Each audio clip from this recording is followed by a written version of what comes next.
Chris Talley was 34 years old, and until 3 weeks ago, he thought he had the perfect marriage.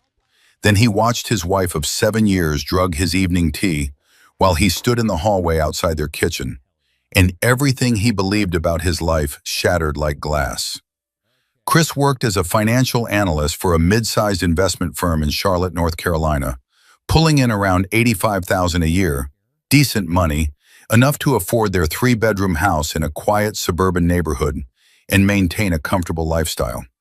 His wife Jennifer was a real estate agent who'd been riding the recent housing boom to impressive commission checks. On paper, they were the picture of suburban success. In reality, Chris had been living with a stranger. The discovery happened on a Tuesday evening in late November. Chris had come home early from work with a migraine, something that had been happening more frequently over the past 2 months. He'd told Jennifer he was leaving the office around 3 o'clock, but traffic was lighter than expected, and he arrived home by 3:30 instead of his usual 4:15. He'd parked in the driveway as always, fumbled with his keys at the front door, and stepped into the quiet house. That's when he heard Jennifer's voice coming from the kitchen, low and urgent. I know, she was saying, but it's taking longer than we thought. He's not stupid. I have to be careful. Chris froze in the entryway, his briefcase still in his hand. Something in her tone made his skin prickle with unease. He moved silently down the hallway, keeping close to the wall, until he could see into the kitchen through the partially open door. Jennifer stood with her back to him, her phone pressed to her ear. On the counter beside her sat Chris's favorite mug, the navy blue one with "World's Best Analyst" printed on the side that she'd given him for his birthday 3 years ago.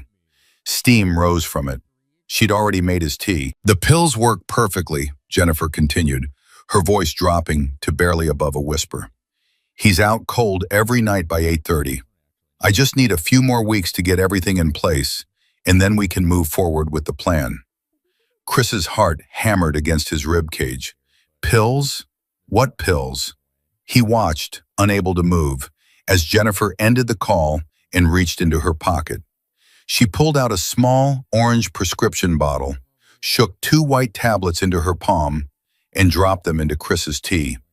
She stirred it carefully, tapped the spoon on the rim of the mug, and placed it on the kitchen table where Chris always sat when he got home from work.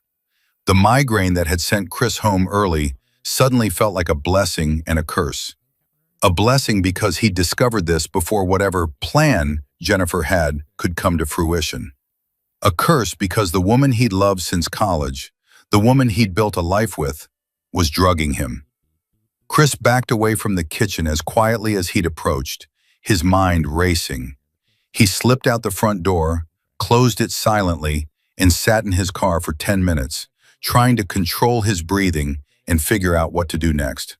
Finally, he started the engine, pulled out of the driveway, and drove around the block. He parked 2 streets over and called Jennifer. Hey, honey, he said, forcing his voice to sound normal despite the rage and fear coursing through him. I'm leaving work now. Should be home in about 30 minutes. This headache is killing me. Oh no, poor baby, Jennifer cooed, her voice dripping with false sympathy that now made his stomach turn. I'll make you some tea. That usually helps, right? You're the best, Chris said, the words tasting like poison in his mouth. See you soon. He sat in his car for exactly 25 minutes, watching the clock on his dashboard and thinking.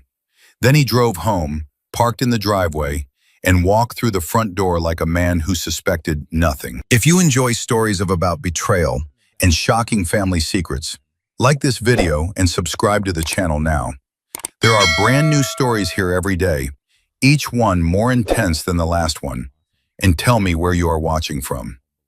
Jennifer greeted him at the door with a kiss on the cheek and a sympathetic smile. Your tea's ready, sweetie. Why don't you go sit down? You look terrible. Thanks, Jen, Chris said, accepting the mug she handed him. The navy blue ceramic felt heavy in his hands, weighted with more than just liquid. You always take such good care of me. He settled into his usual spot at the kitchen table while Jennifer bustled around preparing dinner. Chris raised the mug to his lips, pretended to take a long sip, and made an appreciative sound. In reality, he barely let the liquid touch his mouth. When Jennifer's back was turned, he poured half the mug into the potted plant beside the table. A fern that had been looking suspiciously droopy lately, he now realized. Over the next 15 minutes, Chris performed an Academy Award-worthy act. He pretended to drink the tea while actually disposing of it in plant pots, down the sink when he went to wash his hands, and once desperately into a glass he then hid behind the bread box. By the time Jennifer checked on him, the mug was empty. "Feeling any better?" she asked, her eyes scanning his face with what looked like clinical interest. "A little," Chris lied, "but I'm exhausted. I might turn in early tonight." "That's probably a good idea," Jennifer said. And was it his imagination, or did she look pleased? By 8 o'clock, Chris made a show of yawning repeatedly. His usual bedtime had apparently become 8:30, right when Jennifer said the pills knocked him out. Tonight, he was going to give her exactly what she expected. "I can barely keep my eyes open," he mumbled, stretching elaborately. "I think I'm going to crash." "Go ahead, honey," Jennifer said, not even looking up from her phone. "I'll be up in a bit." Chris climbed the stairs to their bedroom, changed into his pajamas, and slid under the covers. He set his phone to silent, positioned it under his pillow where he could feel it vibrate, and closed his eyes. Then he waited. 20 minutes later, he heard Jennifer's footsteps on the stairs. She entered the bedroom, and he felt her presence beside the bed. He kept his breathing deep and even, the way he'd practiced in the car earlier. She said his name softly. "Chris? Chris, are you awake?" He didn't respond. After a moment, he heard her leave the room. What happened over the next 3 hours made Chris question everything he thought he knew about his wife, his marriage, and his own judgment. At first, Jennifer simply moved around downstairs. He heard the television turn on, heard her walking between rooms, heard the familiar sounds of her evening routine. But around 9:30, her phone rang, and Chris crept to the top of the stairs to listen. "He's out," Jennifer said, completely unconscious. "We're good to talk." Chris's hands clenched into fists as he strained to hear. "I know it seems cruel," Jennifer continued, her voice carrying clearly up the stairwell. "But Chris is so straight-laced, so obsessed with doing everything by the book. He'd never agree to what we need to do. This is the only way." There was a pause as the person on the other end spoke. "The house is worth about $420,000, Jennifer said. "We bought it for $310 5 years ago. I've been making sure all the mortgage payments come from the joint account, so I can claim I contributed equally. His retirement account has about $200,000 in it. Plus there's the savings, another $70,000.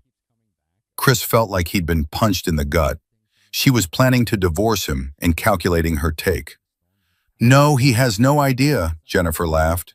"Honestly, for a financial analyst, he's incredibly naive about what's happening in his own house. He thinks I'm working late when I'm with you. He thinks these headaches are from work stress. He has no clue I've been crushing up Ambien and putting it in his nightly tea for 2 months. 2 months. Chris had been drugged for 2 months. The lawyer says we need to establish a pattern of me being the primary homemaker for the past year to maximize my settlement," Jennifer continued. "That's why I've been documenting everything, taking photos of me cooking, cleaning, doing laundry, building a narrative that I've sacrificed my career to support his. The fact that my commission checks have been direct deposited into my private account helps. As far as the court will know, I've barely been working." Chris's vision blurred with rage. She'd been planning this for at least a year, possibly longer. "Once we get the settlement, we can be together openly," Jennifer said, her voice turning soft in a way that used to make Chris's heart melt. Now it made him nauseous. "We'll have enough to buy that condo downtown you wanted. Chris will be so blindsided he won't even know how to fight it. By the time he figures out what's happening, the divorce will be final, and I'll have my share of everything." They talked for another 20 minutes, and with each passing second, Chris learned more about the elaborate scheme his wife had constructed. She'd been having an affair with someone named David for over a year. David worked in commercial real estate. Jennifer had met him through work. They'd been planning this divorce strategically, consulting with a lawyer friend of David's who'd coached them on how to maximize Jennifer's payout. The sleeping pills served multiple purposes.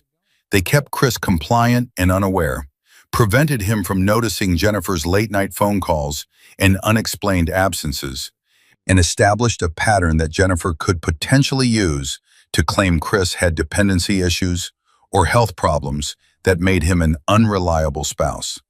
When Jennifer finally ended the call, Chris crept back to bed, his mind spinning with betrayal and fury. But beneath the anger, something else was forming. A plan.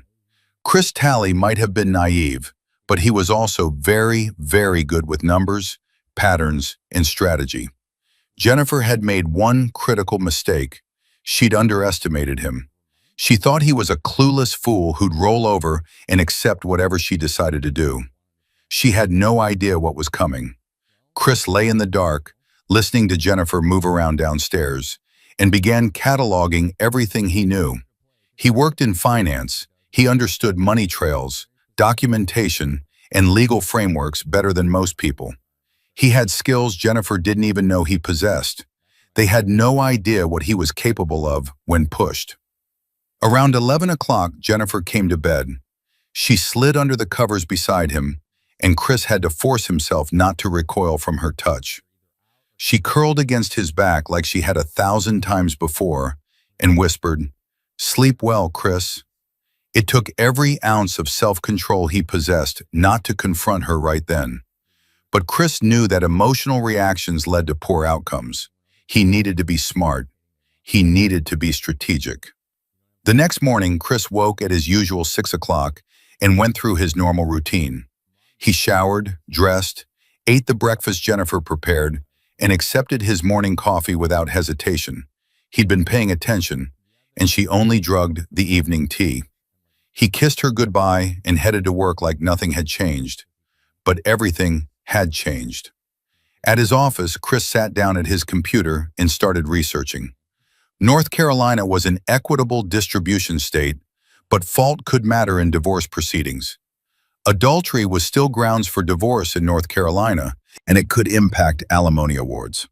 More importantly, any assets acquired through fraud or deception during the marriage could be challenged. Chris opened a private browser window and began looking up divorce attorneys. Not just any attorneys, the best ones in Charlotte. He made a list of 5 names, all partners at prestigious firms with reputations for aggressive representation. Then he did something that would have seemed paranoid just 24 hours earlier. He checked his phone for tracking apps. Jennifer had always been somewhat controlling about knowing his whereabouts, claiming it was just because she worried about him. He thought it was sweet. Now he wondered if it was surveillance. Sure enough, he found an app he didn't recognize buried in his phone's settings. She'd been tracking his location. Chris disabled it without deleting it. He didn't want her to know he'd found it. Then he went to the Verizon store during his lunch break and bought a second phone, a prepaid device he registered under his middle name. This would be his real phone. The one Jennifer tracked would show only what he wanted her to see. Over the next week, Chris became 2 people. There was the Chris that Jennifer saw, the tired, headache-prone husband who drank his drugged tea every evening and fell asleep by 8:30. And there was the real Chris, the one who pretended to drink the tea, poured it out when she wasn't looking, and then lay in bed with his eyes closed while documenting everything his wife said and did. He started small. On Wednesday, he set up a tiny recording device in the kitchen, hidden inside the decorative rooster on top of the refrigerator. On Thursday, he opened a new bank account at a different institution and began quietly moving money in small increments that wouldn't trigger Jennifer's attention. On Friday, he met with Margaret Miller, a divorce attorney whose reputation for methodical, devastating case preparation had earned her a spot on Charlotte's top legal minds list for 3 consecutive years. Margaret listened to Chris's story without interruption, taking notes on a yellow legal pad. When he finished, she sat back in her leather chair and studied him. "You understand that what your wife is doing constitutes fraud," Margaret said. The drugging alone is criminal, but it also undermines any claim she might make about being an equal partner in the marriage. I want to document everything, Chris said. I want irrefutable proof of the affair, the drugging, the hidden income, all of it. That's going to take time, Margaret warned, and it's going to be emotionally difficult. You'll have to continue pretending everything is normal while we build the case. I can do that, Chris said. He thought about Jennifer curled up beside him each night, whispering sweet words while poison coursed through his veins from the pills she'd given him. I can do whatever it takes. Margaret nodded slowly. Then let's make sure Jennifer Talley regrets ever underestimating you. That weekend, Chris suggested to Jennifer that they have dinner with his parents on Sunday. Jennifer hated his parents. She found them boring and provincial, though she'd never said it quite that bluntly. But she agreed readily enough, probably thrilled to have Chris out of the house and unconscious early so she could talk freely with David. Except Chris didn't drink the tea that night either. And instead of falling asleep, he used the recording app on his new phone to capture Jennifer's 2-hour conversation with her lover, a conversation in which she detailed their plans with perfect clarity. By Monday morning, Chris had recordings of 5 separate phone calls, each one more damning than the last. He had Jennifer on tape discussing how to hide her income, how to manipulate the divorce proceedings, and most critically, how she'd been systematically drugging her husband for months. Margaret Miller reviewed the recordings and smiled. This is even better than I hoped. But we need more. We need proof of the affair, photos if possible. We need documentation of her hidden accounts. And we need to secure your assets before she realizes you know. Tell me what to do, Chris said. Over the next 10 days, Chris Talley became someone he barely recognized. He hired a private investigator, a former FBI agent named Robert Torres, who specialized in marital infidelity cases. He opened new accounts and began legally protecting assets that were solely his from before the marriage. He documented every dollar Jennifer spent from their joint account, every commission check she deposited into her private account, every lie she told about where she was going, and every single night he pretended to drink the drugged tea and listened to his wife plan his destruction. Robert Torres came through on day 8. He provided Chris with photos of Jennifer and David together at a downtown condo, the same one Jennifer had mentioned wanting to buy. The photos were explicit enough to leave no doubt about the nature of their relationship. She's been staying there twice a week, Robert reported, always on nights when she tells you she's showing properties to clients. The condo is actually in David's name. He bought it 6 months ago. Chris studied the photos, feeling nothing. The hurt had burned away, leaving only cold determination. There's something else, Robert said carefully. Your wife withdrew $15,000 from your joint savings account last month. It's not on your monthly statements because she had the statements redirected to a P.O. box you don't know about. Can you prove it? Chris asked. I can prove all of it, Robert said. That's what you're paying me for. Make sure you're subscribed to this channel if you have not, because the ending of this story will blow your mind. And drop a comment below telling me what you think Chris should do next. On day 14, Chris decided it was time. He had enough evidence to bury Jennifer in court. He had protected his assets, documented her fraud, and prepared for every possible countermove she might make. Most importantly, he'd done it all while she believed he was sleeping soundly under the influence of the pills she'd been feeding him. That evening, Chris went through his usual routine. He came home, accepted the drugged tea, and pretended to drink it while Jennifer's back was turned.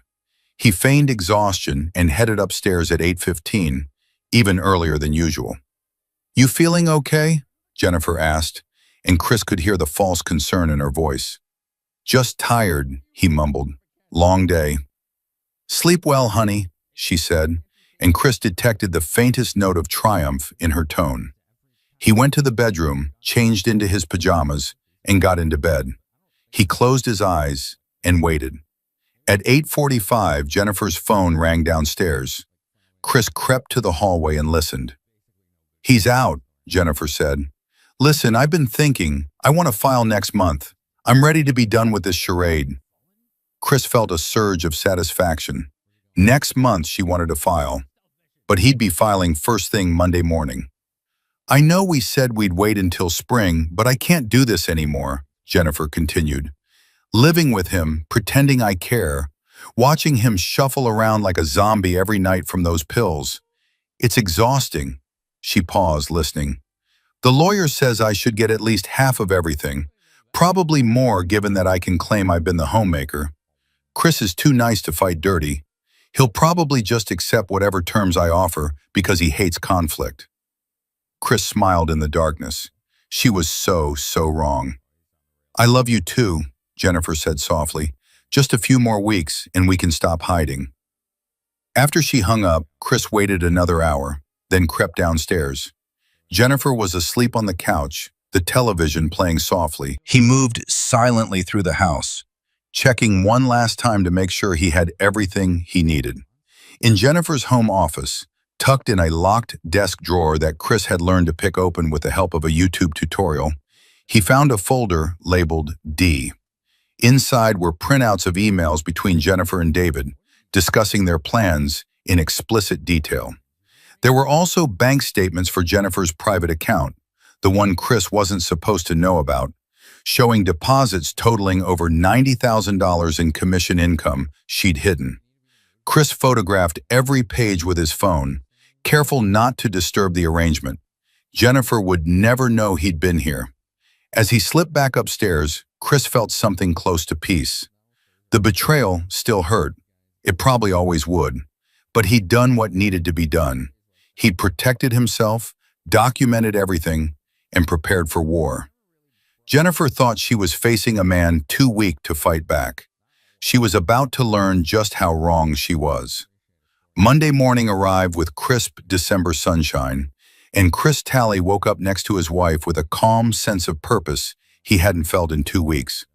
Jennifer was still asleep, her face peaceful in the early light, completely unaware that her carefully constructed plan was about to implode. Chris went through his morning routine with mechanical precision. Shower, shave, dress in his charcoal suit, the one that made him look particularly professional. He needed to look like someone in control today, someone who made strategic decisions. Jennifer emerged from the bedroom around 7, yawning and stretching. "You're up early," she commented, padding into the kitchen where Chris was making coffee. "Big day at work," Chris said, which wasn't entirely a lie. He was taking a personal day, but Jennifer didn't need to know that. "I might be late getting home. Don't wait up." "Sure, honey," Jennifer said absently, already scrolling through her phone. Probably texting David, Chris thought with detached interest. "I have a showing this evening anyway." "No, you don't," Chris thought. "You have a date at David's condo." But he just smiled and kissed her cheek. "Have a good day." At exactly 9 o'clock, Chris walked into Margaret Miller's office on the 14th floor of the Epicenter building downtown. Margaret's paralegal, a sharp-eyed woman named Patricia, greeted him with a knowing nod and ushered him into the conference room. Margaret was already there, surrounded by folders, printouts, and her ever-present yellow legal pad. She looked up when Chris entered and gestured to the chair across from her. "Are you ready to do this?" she asked. Chris thought about the past 2 weeks, the lies, the drugged tea, the whispered phone calls planning his financial ruin. He thought about Jennifer curled against him each night, playing the role of loving wife while plotting with her lover. "I'm ready," he said. "Good, let's review what we have." For the next 90 minutes, they went through the evidence piece by piece. The recordings of Jennifer discussing her plans, the photos Robert Torres had taken of Jennifer and David at the condo, the bank statements showing hidden income, the documentation of the sleeping pills. Margaret had even retained a toxicologist who could testify about the dangers of unknowing Ambien consumption. "This is one of the most clear-cut cases of marital fraud I've seen," Margaret said, shaking her head. "The drugging alone is criminal. We could pursue charges if you wanted." "I don't want her in prison," Chris said carefully. "I just want her out of my life with as little of my money as possible." That we can definitely arrange, Margaret said with a thin smile. North Carolina allows for fault-based divorce. Adultery is grounds, and when we add in the fraud, the hidden income, the systematic drugging, Jennifer isn't going to get the settlement she's been planning for. She slid a document across the table. This is the divorce petition. We're filing this afternoon. Given the evidence of adultery and fraud, we're also requesting a restraining order preventing Jennifer from accessing or depleting marital assets pending the divorce proceedings. Chris scanned the document. It was comprehensive, methodical, and absolutely devastating.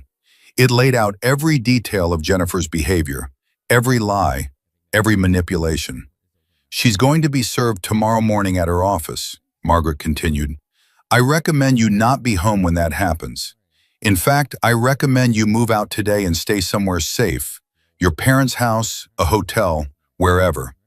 Once Jennifer realizes what's happening, there's no telling how she'll react. Chris had already thought about this. I've booked a suite at the Hilton Uptown, month-to-month lease. I moved most of my personal belongings there over the weekend, while Jennifer was at David's place.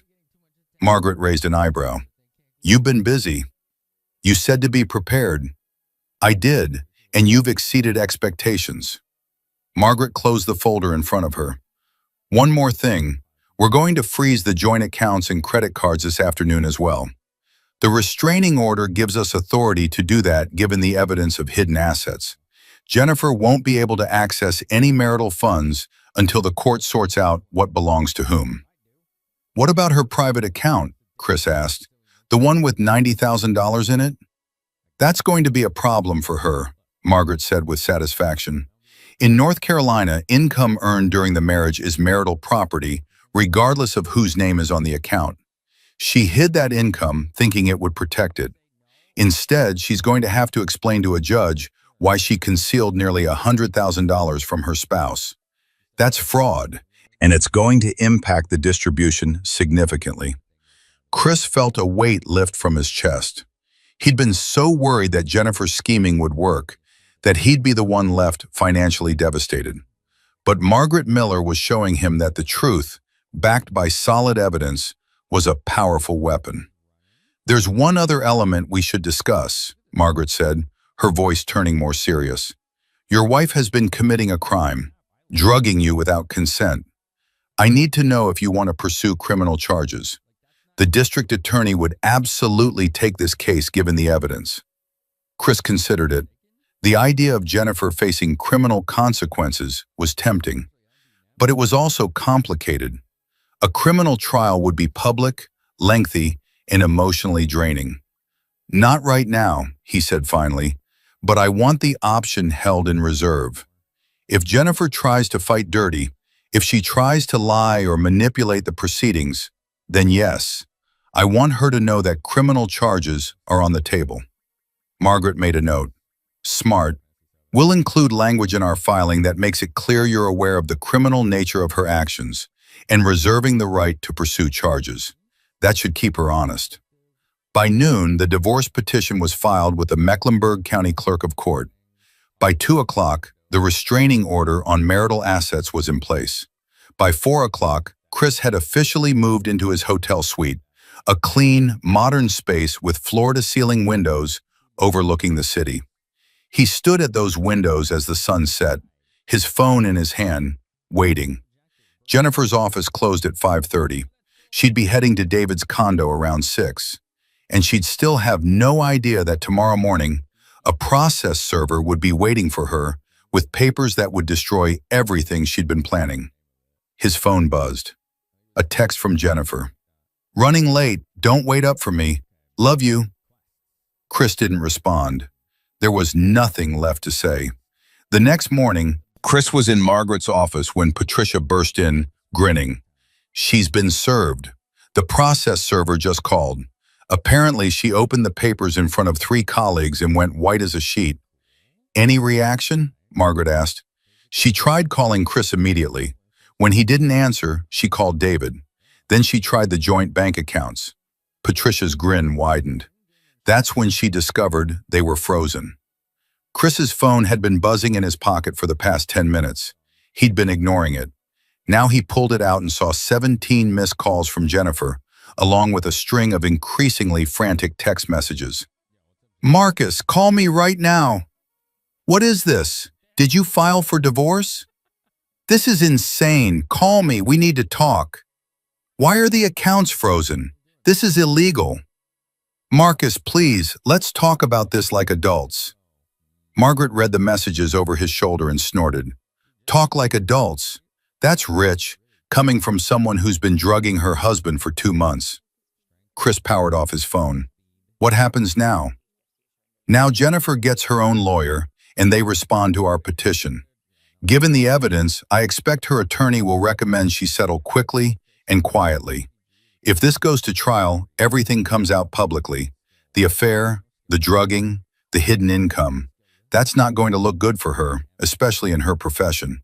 Real estate agents live and die by their reputation. How long until we know her response? She has 30 days to file an answer, but I expect we'll hear from her lawyer much sooner than that. The evidence is too damaging. No competent attorney would advise her to fight this." Margaret was right. Within 48 hours, Chris received a call from a lawyer named Richard Brennan, who represented Jennifer. "Mr. Talley," Brennan said in a measured voice, "I've reviewed the petition your attorney filed, and I've spoken extensively with Mrs. Talley about the allegations. I'll be frank with you. This is an extremely difficult case from my client's perspective. The evidence you've compiled is substantial." "That's because it's all true," Chris said flatly. "Yes, well," Brennan cleared his throat. "Mrs. Talley is understandably distressed. She's asked me to explore the possibility of a settlement that would avoid protracted litigation. I'm listening. She's prepared to accept a divorce on your terms, with minimal asset distribution, provided that you agree not to pursue criminal charges related to the, sleeping medication incident." Chris almost laughed. Jennifer was willing to walk away with almost nothing as long as she didn't face criminal prosecution. It was exactly what Margaret had predicted. "I need to consult with my attorney," Chris said. "We'll be in touch."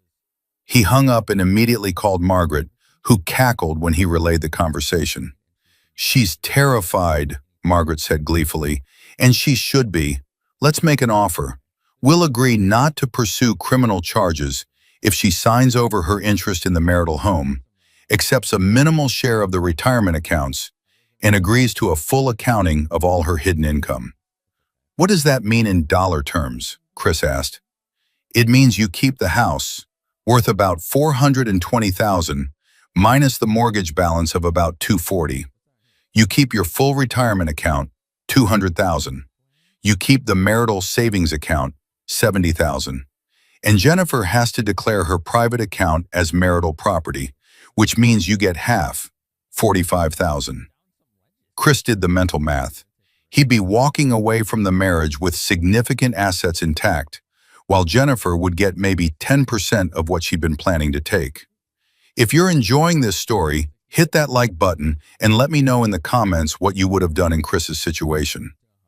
"There's one more thing I want," Chris said. "I want her to sign a statement admitting to the affair and the drugging. Something in writing, notarized, that I can keep as insurance."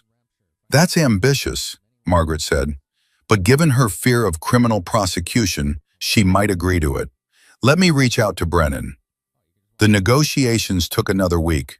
Jennifer's lawyer pushed back on several points, but ultimately the evidence was too strong. Jennifer had no leverage. On a cold Friday afternoon in mid-December, just 3 weeks after Chris had first discovered the sleeping pills in his tea, both parties signed the settlement agreement.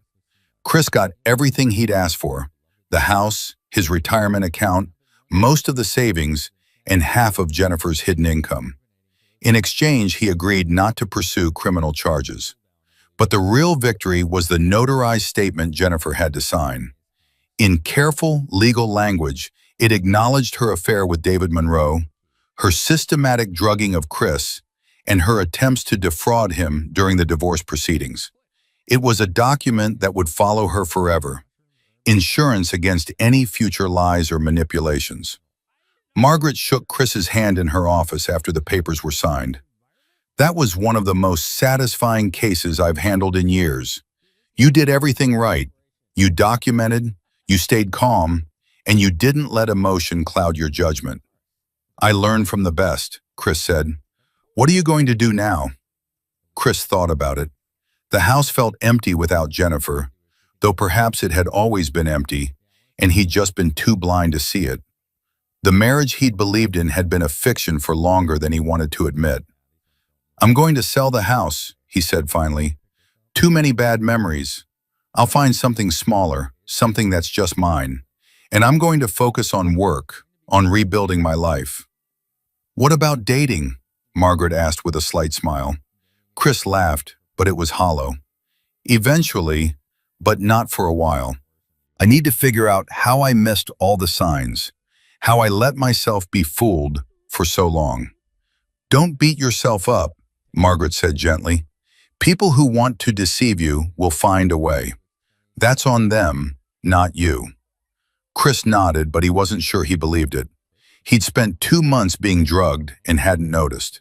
He'd spent a year being cheated on and hadn't suspected. There had to be something he could have done differently. That weekend, Chris began the process of packing up the house. He'd already accepted an offer, a young couple expecting their first child, excited about the neighborhood and the good schools.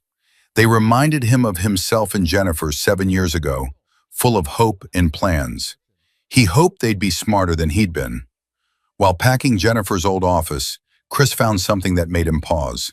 It was a photo album from their wedding, filled with pictures of that perfect spring day. Jennifer in her white dress, Chris in his tuxedo, both of them smiling like they'd won the lottery. Had she loved him then? Or had it always been an act? He'd never know, and that was perhaps the hardest part. The woman he'd married was a stranger, and he couldn't even pinpoint when the transformation had occurred. Or maybe there had been no transformation at all. Maybe he'd simply never known her. Chris closed the album and placed it in a box marked donation. Someone else could have those memories. He didn't want them. His phone rang, unknown number. He almost didn't answer, but something made him pick up. Chris Talley? A woman's voice, unfamiliar. Speaking. My name is Angela Morrison. I'm a friend of David Monroe's ex-wife, Carla. I heard about your divorce, and I think we should talk. Chris's pulse quickened. About what? About the fact that what happened to you is exactly what happened to Carla 2 years ago. David has a pattern, and I think Jennifer might have done this before too, with her first husband. Chris sat down heavily on a box of books. Her first husband? You didn't know she was married before you? Angela sounded surprised. She was married to a guy named Ryan Webb from 22 to 24. It was a short marriage that ended in a messy divorce. Ryan claimed she'd been unfaithful, but he could never prove it. He walked away with almost nothing. Chris felt sick. Jennifer had told him she'd never been married before. Another lie in an ocean of lies. Why are you telling me this? He asked. Because Carla deserves to know she wasn't alone. Because other people should know what Jennifer and David are capable of. And because, Angela paused, because I think they're going to do it again. I saw them at a restaurant last week with another couple. David was very friendly with the other woman, and Jennifer was chatting up the other woman's husband. It looked like they were setting up the same play. Chris closed his eyes. Of course they were. Jennifer had gotten away with it once with Ryan. She'd almost gotten away with it with Chris. Why would she stop? What do you want me to do? Chris asked. I want you to meet with Carla and Ryan. I want you to share your stories. And then I want you to decide if you're willing to warn the next potential victims.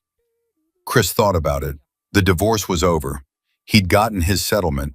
He could walk away, focus on rebuilding his life, and never think about Jennifer Talley again. But that would mean letting her do this to someone else. Set up the meeting, Chris said. 3 days later, Chris sat in a coffee shop on South Boulevard across from 2 people who felt like mirrors of his own experience. Carla Monroe was a petite woman in her early 30s with tired eyes that held echoes of betrayal. Ryan Webb was a tall, broad-shouldered man about Chris's age who carried himself with the careful control of someone who'd learned not to trust easily. "David drugged you too?" Chris asked Carla, and she nodded. "Sleeping pills in my nightly tea. Same as you. I thought I was going crazy. I'd be exhausted by 8 every night. Couldn't figure out why. It wasn't until after the divorce that I found the pills hidden in his bathroom cabinet and put it together." "How long?" Chris asked. 4 months. He was having an affair with a client, planning the divorce, trying to hide assets. Sound familiar? It did. Too familiar. Ryan's story was different but equally disturbing. "Jennifer told me she'd never been married before. We met when I was 25, she was 22. She seemed perfect, sweet, supportive, ambitious. We got married after dating for a year. The marriage lasted 2 years." "What happened?" Chris asked. "She had an affair with a client, some hotshot real estate developer. Started pulling away, claiming I was too controlling when I asked about her late nights. When I finally figured it out and confronted her, she turned it around on me. Made me out to be the bad guy, the jealous husband who didn't trust her. I ended up settling the divorce just to get away from the drama. Gave her half of everything I'd saved, even though she'd been the one who cheated." "Did she drug you?" Chris asked. "Not that I know of, but there were times I felt off, confused, tired for no reason.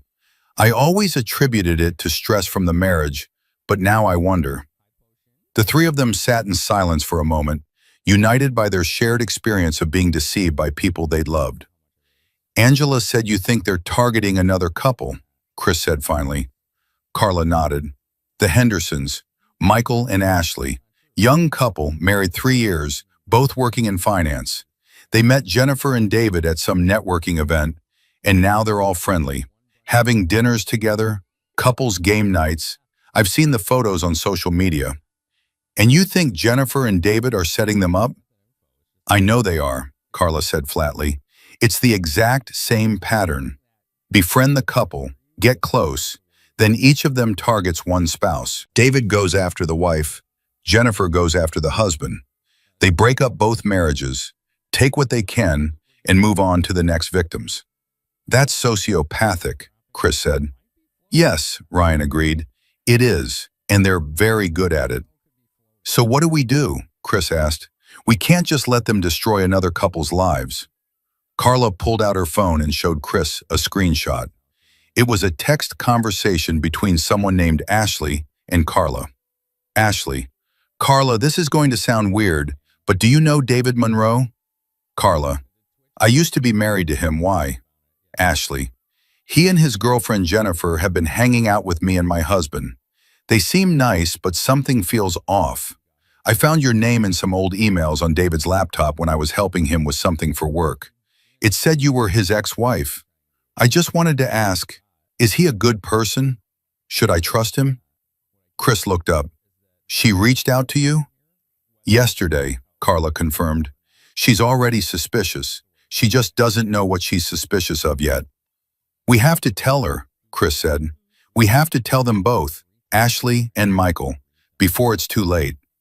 "I agree," Ryan said, "but we need to be smart about it.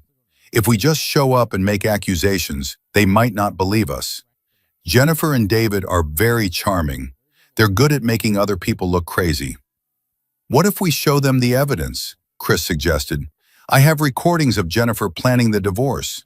I have photos of her with David. I have the notarized statement where she admits to everything. And I have David's pattern documented," Carla added. "The affairs, the drugging, the financial manipulation, it's all there." "We should meet with them," Ryan said. "The Hendersons, lay it all out. Give them the information and let them make their own choice." Chris thought about it. A month ago, if someone had approached him with stories about Jennifer being a serial manipulator, would he have believed them? Or would he have dismissed them as bitter exes with an agenda? He honestly didn't know. But he knew one thing. The Hendersons deserved the truth. What they did with it was up to them. "Let's do it," Chris said. The meeting with Michael and Ashley Henderson took place on a Tuesday evening at a neutral location, a private room at a restaurant in South End that Carla had reserved. Chris arrived early, carrying a folder thick with evidence he'd never thought he'd have to use again. Ryan and Carla were already there, looking as nervous as Chris felt. This wasn't going to be an easy conversation. How did you tell two strangers that the couple they'd been befriending were actually predators targeting their marriage? Michael and Ashley arrived together, and Chris's first thought was how young they looked. Mid-20s, maybe 27 at most. Ashley was a petite brunette with sharp, intelligent eyes. Michael was tall and athletic, with the confident bearing of someone who'd never had reason to doubt the world. They were about to get a brutal education. "Thank you for meeting with us," Carla began once everyone was seated.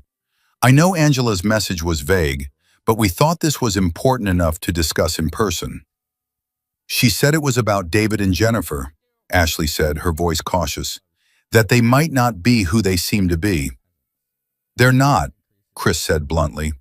There was no easy way to do this, so he went with honesty. "They're con artists who target married couples, break up the marriages, and profit from the divorces." Michael's expression turned skeptical. "That's a serious accusation." "It is," Ryan agreed, "and I know how it sounds, but all three of us have experienced it firsthand. I was married to Jennifer 8 years ago. Carla was married to David, and Chris just finalized his divorce from Jennifer 3 weeks ago." Ashley's eyes widened. "Wait, Jennifer was married before Chris? She told us he was her first husband." "That was the first lie," Chris said. "There were many more." Over the next 90 minutes, the three of them laid it all out. Ryan talked about his marriage to Jennifer and how it had imploded when she'd had an affair with a developer who'd helped her advance her career. Carla talked about David's pattern of drugging her, having affairs, and manipulating divorce proceedings to maximize his payout. And Chris told them everything: the sleeping pills in his tea, the recordings of Jennifer planning his financial destruction, the photos of her with David at the condo, the hidden income, all of it. He passed the folder across the table. "This is evidence from my divorce. Recordings, photos, bank statements, and a notarized confession where Jennifer admits to everything. I'm showing you this because I wish someone had warned me before I married her." Ashley opened the folder with trembling hands. Her face went white as she looked through the contents. Photos of Jennifer and David together, transcripts of recorded phone calls, bank statements showing hidden accounts. "Oh my God," she whispered. "Michael, look at this." Michael took the folder and read in silence, his jaw clenched tighter with each page. "This screenshot," Ashley said, pointing to one of the documents. "This text conversation between Jennifer and David. They're talking about us." Chris leaned forward to look. Sure enough, there was a screenshot he'd forgotten he had. A conversation between Jennifer and David that he'd captured from her phone during one of his evidence-gathering sessions. Jennifer: "The Hendersons are perfect, young, successful, trusting. Ashley's already confiding in me about her marriage issues." David: "Michael mentioned he's frustrated with Ashley's work hours. Classic opening." Jennifer: "Same play as before? I work on Michael, you work on Ashley?" David: "Why mess with a winning formula?" Ashley pushed away from the table, looking like she might be sick. "They've been planning this. They've been targeting us." "I'm afraid so," Carla said gently. "The friendship, the dinners, the trust they've been building, it's all strategy. They're setting up the same situation they've created 3 times before that we know of." "Probably more," Ryan added darkly. "These are just the cases we can document." Michael was staring at the documents like they were written in a foreign language. "How did I not see this? The late-night text Jennifer sent me, the way David was always encouraging Ashley to go out with him for drinks after work. I thought they were just being friendly." "That's what they count on," Chris said. "They're experts at making you feel special, making you feel like they're your friends. And then they use that trust to destroy your life." Ashley looked up at Chris, her eyes wet with unshed tears. Thank you for telling us. I know this couldn't have been easy, sharing all of this with strangers. It wasn't, Chris admitted. But I couldn't let them do to you what they did to me, what they've done to all of us. What should we do? Michael asked. Just cut them off? They're going to ask why. Tell them the truth, Carla suggested. Tell them you know what they are and what they were planning. Let them know they picked the wrong targets this time. Won't that just make them move on to someone else? Ashley asked. Probably, Ryan said. But at least you'll be safe. And maybe if enough people know about them, if enough people share their stories, Jennifer and David will find it harder to operate. Chris had been thinking about this for days. I have another idea. What if we go public?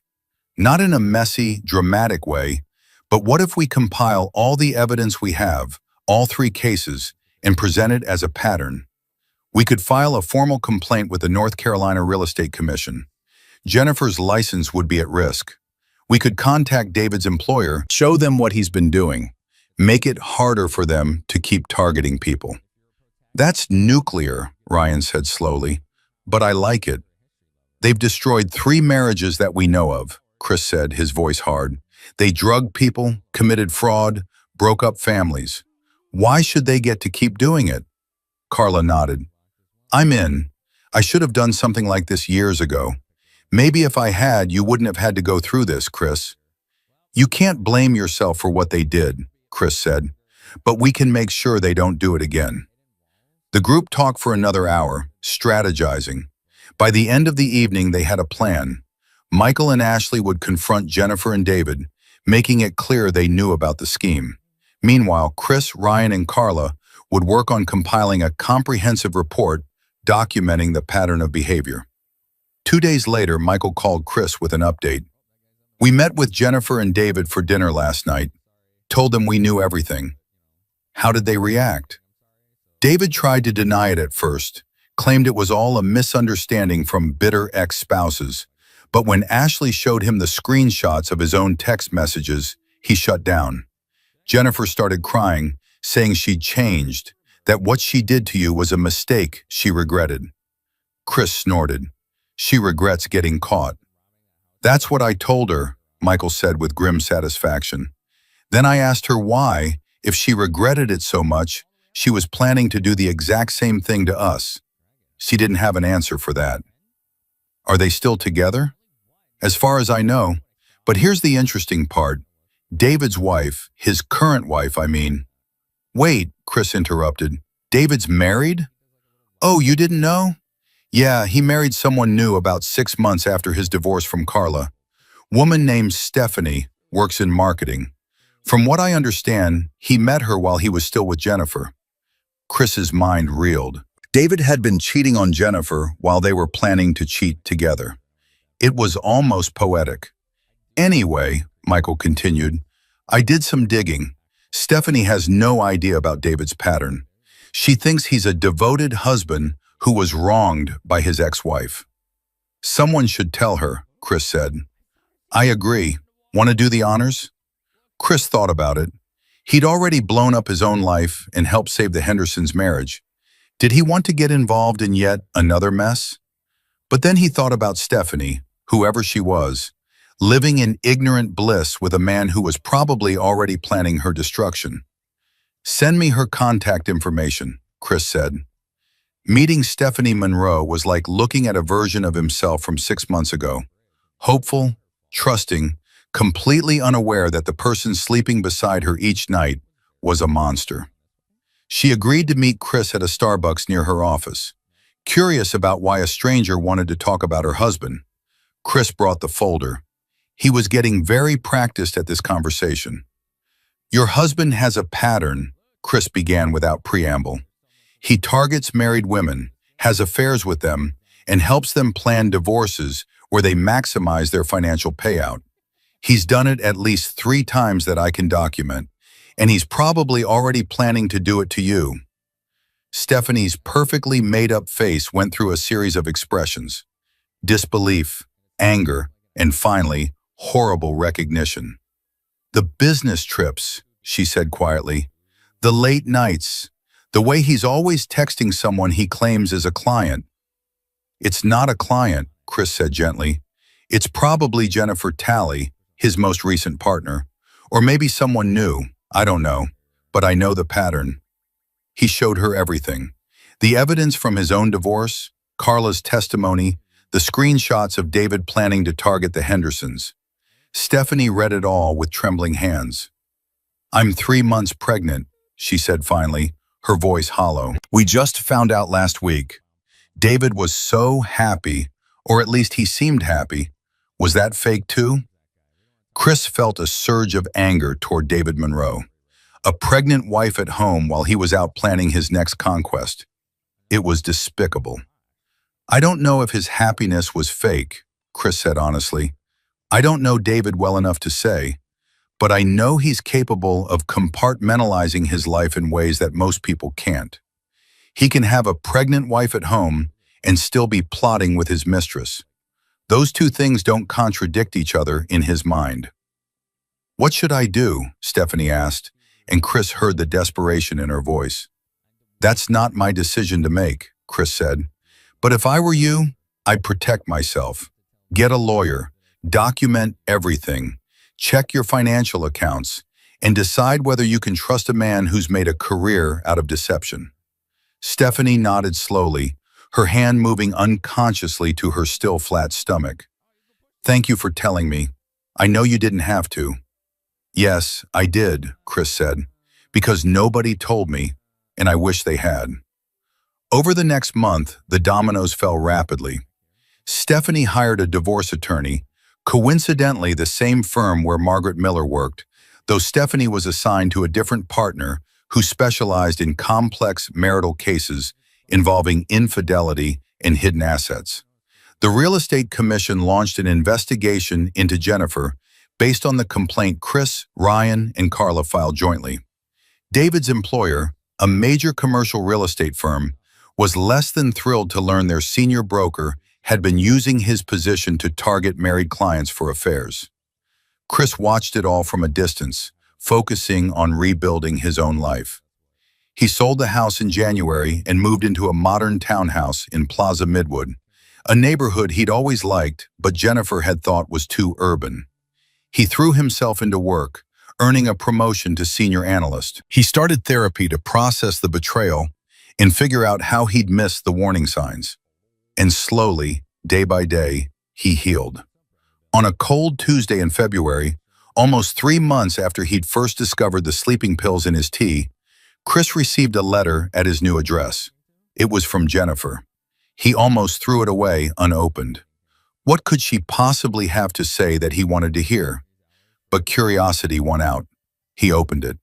The letter was handwritten, 3 pages of Jennifer's familiar, looping script. "Chris," it began, "I know you probably don't want to hear from me, and I understand why. But I need to say some things, and I need you to know that I mean them. What I did to you was unforgivable. I lied, I cheated, I drugged you, I planned to destroy you financially. There's no excuse for any of it. I could tell you about my childhood, about my father's affairs that destroyed my mother, about my first marriage and how Ryan's emotional abuse made me believe I deserved to take what I wanted. But those would just be excuses, and you deserve better than excuses. The truth is that somewhere along the way, I became the kind of person I used to despise. I became my father. I became someone who uses people, who lies as easily as breathing, who justifies cruelty as strategy. Losing you, losing everything, has forced me to look at who I've become. The Real Estate Commission suspended my license pending their investigation. David left me the day Stephanie filed for divorce, claiming I'd become too much of a liability. I'm living in a studio apartment and working as an administrative assistant to pay my bills. I'm not telling you this to make you feel sorry for me. I'm telling you because I want you to know that there have been consequences, real ones, and I'm glad.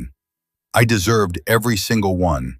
I'm in therapy now, real therapy, not the couples counseling I suggested we try when I was planning to use it as evidence that I tried to save our marriage. I'm working on understanding why I do what I do, why I hurt people who love me. My therapist says I might be a narcissist. Or maybe I just learned terrible patterns from my parents and never bothered to break them. Either way, I'm trying to change. Not because I think it will make you forgive me, I know that ship has sailed, but because I don't want to be this person anymore. I want you to know that what we had in the beginning was real, at least for me. I did love you, Chris. I loved your kindness, your stability, your fundamental goodness. And then I destroyed it all because I convinced myself I deserved more, deserved better, deserved whatever I wanted regardless of who got hurt. I'm sorry. I know those words are inadequate, but they're all I have. I'm sorry for the drugging, for the lies, for the betrayal. I'm sorry for making you doubt yourself and your judgment. I'm sorry for taking your trust and weaponizing it. You were a good husband. You deserved a better wife. I hope you're happy, Chris. I hope you find someone who actually deserves you. And I hope someday you can think about our marriage without feeling disgusted. I don't expect you to respond to this letter. I just needed you to know that I know what I did, and I'm sorry. Jennifer. Chris read the letter 3 times, trying to decide how he felt about it. Was Jennifer genuinely remorseful? Or was this just another manipulation, another angle? He didn't know, and he realized with some relief that he didn't need to know. Jennifer's emotional state, her growth or lack thereof, her future, none of it was his problem anymore. He folded the letter carefully and placed it in a drawer. Not to keep it particularly, but not to immediately destroy it either.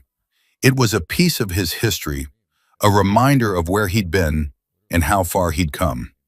His phone buzzed. A text from Ryan. Beer tonight? Carla and I are celebrating. The real estate commission formally revoked Jennifer's license today. Chris smiled. I'll be there. That evening, Chris sat in a brew pub in Noda with Ryan and Carla, raising a glass to small victories. Jennifer's license was gone. David had been demoted at his firm and was facing his own messy divorce. The Hendersons were in marriage counseling, working on the issues that Jennifer and David had tried to exploit, but they were together and stronger for it. What are you going to do now? Carla asked Chris. Any big plans? Chris thought about it. For 3 months, his life had been consumed by the divorce, by documentation and revenge and justice. But that chapter was closed now. I'm going to live, he said simply. I'm going to work on projects I care about. I'm going to travel. I've always wanted to see Ireland. I'm going to be more careful about who I trust, but I'm not going to stop trusting altogether. And eventually, when I'm ready, I'm going to date again. Carefully. That's a good plan, Ryan said. Better than spending years being bitter, which is what I did. We all processed it differently, Carla said philosophically. The important thing is we came out the other side. They drank in comfortable silence for a moment. You know what the weirdest part is? Chris said. I'm almost grateful this happened.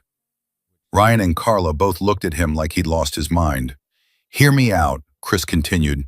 If Jennifer had just asked for a divorce, if she'd been honest about falling out of love or wanting something different, I would have been devastated. I would have spent years wondering what I did wrong, how I failed her. But because she was so calculating, so deliberately cruel, I don't have to wonder. I know exactly who she is, and I know the divorce had nothing to do with my worth as a person. It was always about her choices, her character, her willingness to hurt people for personal gain. That's actually a healthy way to look at it, Carla said thoughtfully. I wish I'd been able to see it that way sooner. It took me a while to get here, Chris admitted, and I had a lot of help from my therapist. But yeah, I'm grateful, because I'm free of someone who would have kept hurting me for years if I hadn't found out. And now I know what real betrayal looks like, so I'll be better at recognizing the warning signs. His phone buzzed again. This time it was a number he didn't recognize. He almost ignored it, but something made him answer. Chris Talley? A woman's voice, warm and professional. Yes? My name is Dr. Sarah Miller. I'm a psychologist who specializes in narcissistic abuse and marital fraud. I read about your case, well, cases, plural, in a professional journal where Margaret Miller published an article about patterns of marital manipulation. I'm working on a book about this phenomenon, and I was wondering if you'd be willing to be interviewed. Your story could help other people recognize the warning signs. Chris glanced at Ryan and Carla, who were watching him with interest. He thought about all the victims Jennifer and David had left in their wake. He thought about the Hendersons and Stephanie and whoever else might be out there, unaware they were being targeted.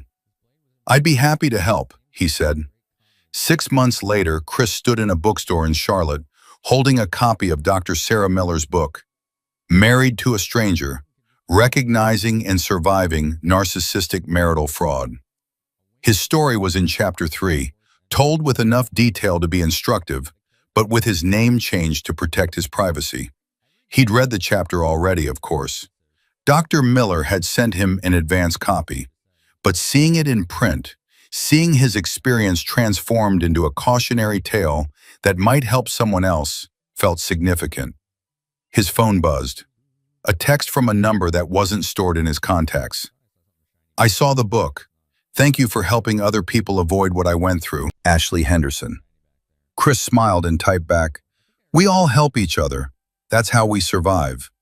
He bought 3 copies of the book, one for himself, one for his parents, and one for his therapist, who'd helped him process everything and find his way back to trusting people again. As he left the bookstore, Chris thought about the past 8 months. The betrayal, the discovery, the strategic counterstrike, the slow process of healing. It had been the worst period of his life and also, strangely, one of the most educational. He'd learned that people could be crueler than he'd imagined, but also kinder. He'd learned that justice wasn't always dramatic or immediate, but it did come if you were patient and strategic. He'd learned that trusting people again after betrayal was terrifying, but necessary. Most importantly, he'd learned that he was stronger than he'd ever thought possible. Chris drove home to his townhouse, where his cat, a rescue tabby he'd adopted in March, was waiting. He'd named her Scout after the character in To Kill a Mockingbird because she was curious and brave and saw the world clearly. He fed Scout, made himself dinner, and settled onto his couch with a book. It was a quiet Friday evening, the kind Jennifer would have hated. She'd always needed excitement, drama, attention. Chris had learned to appreciate peace. His phone buzzed one more time. Another unknown number, but this time he recognized the area code. Chicago. "Curious," he answered. "Chris Talley? My name is Kevin Phillips. I was married to a woman named Jennifer Webb 8 years ago, before she married you. My friend Ryan Webb, her second husband, gave me your number. I hope that's okay." Chris sat up straighter. "Jennifer Webb? Wait, there was a husband before Ryan?" "Yeah, I was the first one, as far as I know. Married her right out of college. She cheated on me with her boss, planned a strategic divorce, and walked away with half my savings. I've been following the case against her and David Monroe. I just wanted to thank you for finally stopping them." Chris felt a chill. 4 husbands. Jennifer had done this to 4 men, probably more. And she just kept refining her technique, getting better at it with each iteration. "Kevin," Chris said slowly, "how would you feel about going on record? There's a psychologist writing about patterns like this. Your story could help complete the picture." "I'd like that," Kevin said. "For a long time I thought I was the only one. It's good to know I'm not."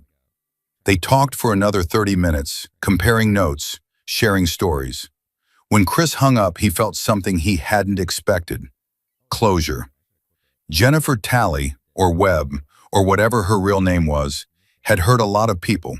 But those people had found each other, had shared their stories, had helped protect future victims. In trying to destroy them, she'd inadvertently created a network of people who understood manipulation and were committed to stopping it. That, Chris thought, was its own form of justice. Chris learned something profound in the months after his divorce. The best revenge isn't revenge at all. It's healing, growing, and using your experience to protect others. He could have spent years consumed by bitterness toward Jennifer. He could have made it his mission to destroy her life as thoroughly as she tried to destroy his. But instead, he chose to document what happened, share his story, and help other people recognize the warning signs of manipulation before it was too late. In doing so, he discovered something Jennifer would never understand. Real power doesn't come from controlling or using people. It comes from being someone others can trust, someone who makes the world slightly safer just by being in it. Jennifer had tried to make Chris a victim. Instead, she'd made him someone who ensured there would be fewer victims in the future. And that, Chris realized, was the sweetest victory of all. Not because Jennifer faced consequences, though she did, but because he'd transformed his worst experience into something that helped other people. He'd taken her cruelty and used it to create something good. Sometimes the people who try to break you end up teaching you just how strong you really are. And sometimes the worst thing that ever happens to you becomes the catalyst for becoming the person you were always meant to be. Chris Talley had been married to a stranger, drugged by the woman he loved, and nearly destroyed by her betrayal. But he'd survived, grown stronger, and found purpose in helping others avoid the same fate. He'd learned that trust, once broken, could be rebuilt, carefully, slowly, with the right people. That love without honesty was worthless. That character revealed itself not in the easy moments, but in how people behave when they thought no one was watching. And most importantly, he'd learned that he was enough. He didn't need someone like Jennifer to complete him. He was whole on his own, capable of building a good life filled with people who genuinely cared about him. The marriage was over. The betrayal was real. But Chris Talley was free, wiser, and ready for whatever came next. And that was worth more than any revenge could ever be. If you enjoyed this story, like this video and leave a comment telling me what you thought. And if you're not already subscribed to the channel, please subscribe and hit the notification bell to get alerts for new stories like this one. Thanks for watching, and I'll see you next time.